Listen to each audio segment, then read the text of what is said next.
Good morning, blessed saints of God, and happy walk with Jesus today. We continue reading about love, how love bears long with the faults of others. I read to you now Romans 12:5.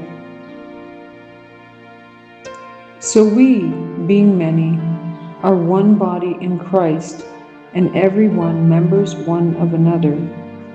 We should love and respect one another, notwithstanding the faults and imperfections that we cannot help seeing. Humility and self-distrust should be cultivated, and a patient tenderness with the faults of others.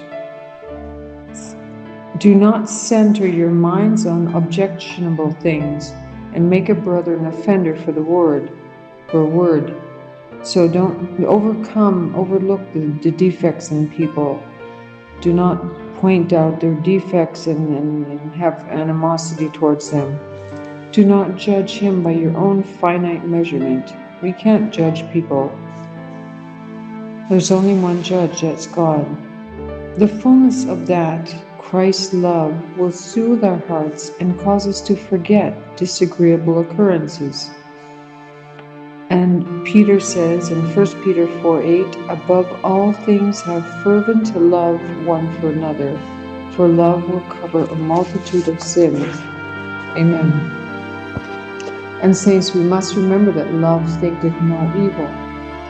It does not behoove those from whom Jesus has so much to bear in their failings and perversity to be ever mindful of slights and real imaginary offense. That means we've been forgiven much. We should also forgive and overlook others people's sins, not be criticizing. And yet there are those who are ever suspecting the motives of others about them. They see offense and slights where no such thing was intended. All this is Satan's work in the human heart. Remember, saints, the adversary wants to separate us. The heart that is filled with love, which thinketh no evil, will not be on the watch to notice discourtesies and grievances of which he may be the object. It is not the opposition of the world that most endangers the Church of Christ. It is the evil cherished in the hearts of believers that works their most grievous disaster, and most surely retards the progress of God's cause. We must be united. Even if we have differences and we have little things that we don't like about everyone else, we must press together. We have the commandments of God. We have prophecy. We are going to the same home. Envy, jealousy, and evil speaking is a hellish shadow which Satan puts upon the pews of the believers, and people will see the character of Christ as deformed. And that in that way, beholding evil, we may be fully changed into his likeness. So we must think good thoughts. When an evil thought comes into our mind, a criticizing thought of one of our brethren, we must think to let it just slip right away. Take it out, because it's a tear, it's a weed in our mind. Do not let it grow into a tree. A blessed day with Jesus, saints of God.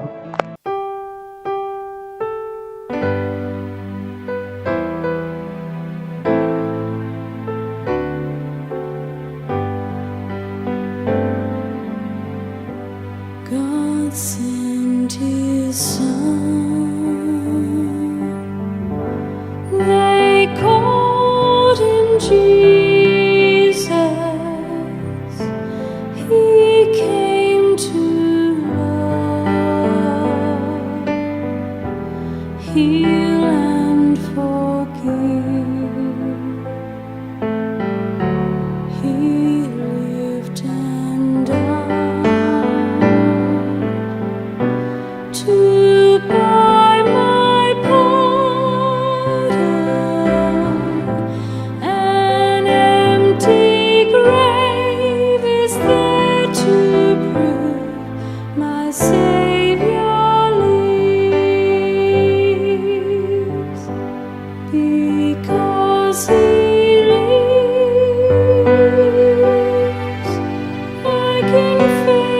face tomorrow because He lives. All fear is gone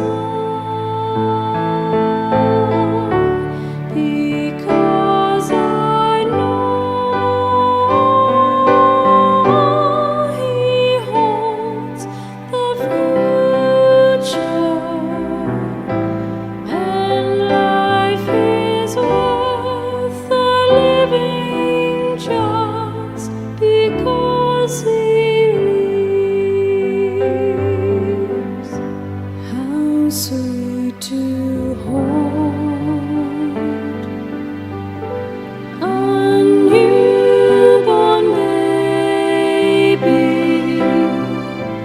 and feel the pride and joy He gives, but greater still, the calm assurance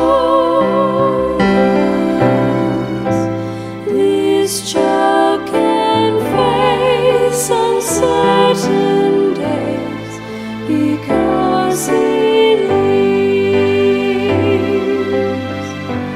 Because He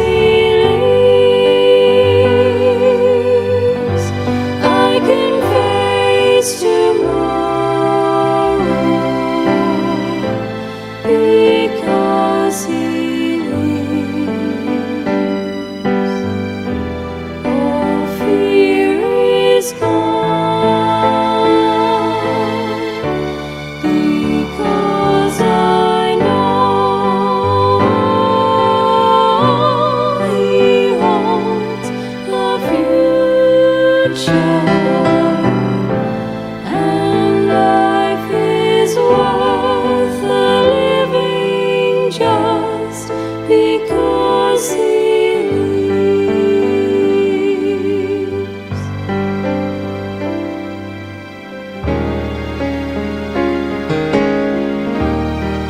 Because He lives, I can face tomorrow because He lives. All fear is gone because I know He holds the future, and life is worth the living just because